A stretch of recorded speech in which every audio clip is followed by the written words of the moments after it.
I got up on the morning of week 3, unprepared for what was to come.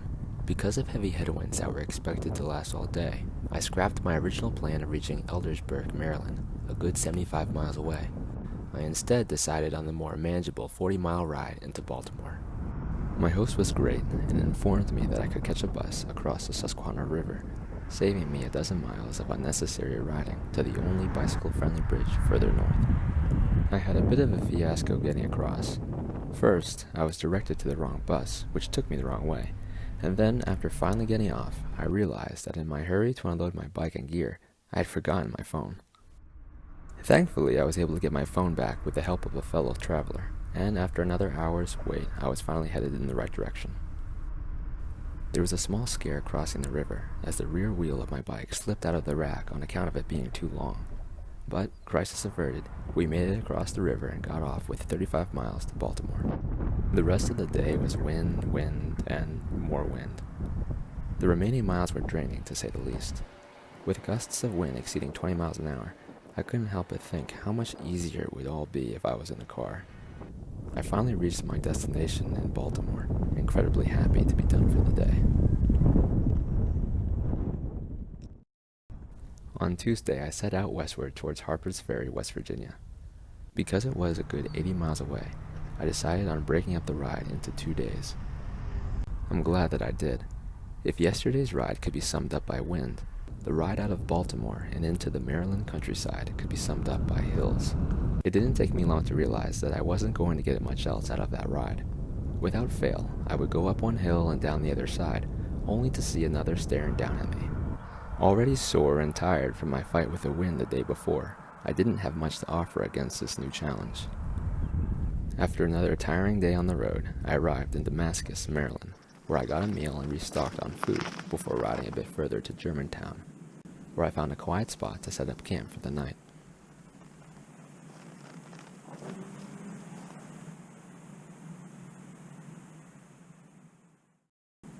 Coming off my last 2 days of riding, I was extremely excited to set out towards Harper's Ferry, solely based on the fact that more than half of the short 40-mile ride was on a towpath.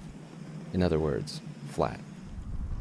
After 17 miles of relatively easy roads, I got onto the C&O Canal towpath at the Monocacy Aqueduct, the largest aqueduct on the Chesapeake and Ohio Canal. From there it was smooth sailing. The section of the trail I was on was beautiful. With the Potomac on the left and colorful wildflowers lining the trail, it was a relaxing ride towards West Virginia. I did have to leave the trail and push my bike across some train tracks at a downed bridge, but soon enough I was back on my way.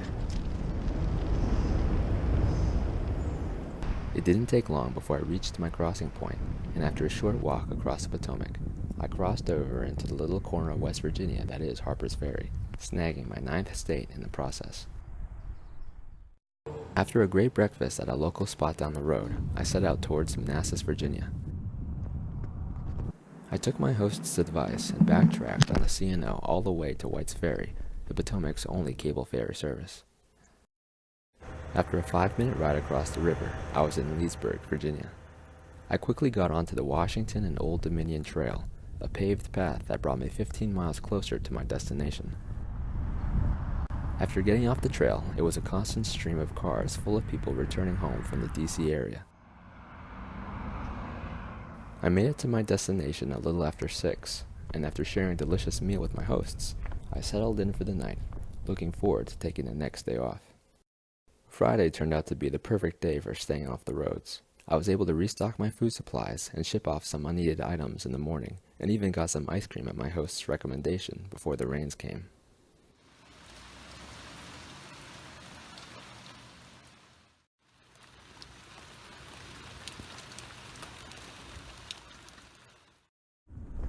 On Saturday, I set out for Fredericksburg.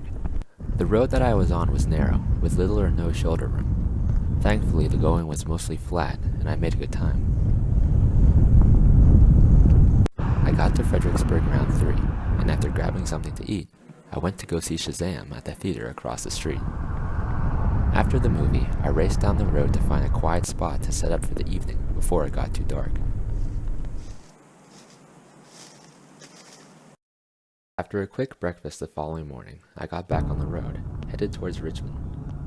The majority of my ride was on Route 2. With wide shoulder space and relatively quiet on Easter Sunday, it was a pleasant stretch of road that saw me to Virginia's capital. After getting to the city, I walked around for a bit before my host was ready for me. He treated me to wings and tacos, which were alone worth the 60-mile ride that day.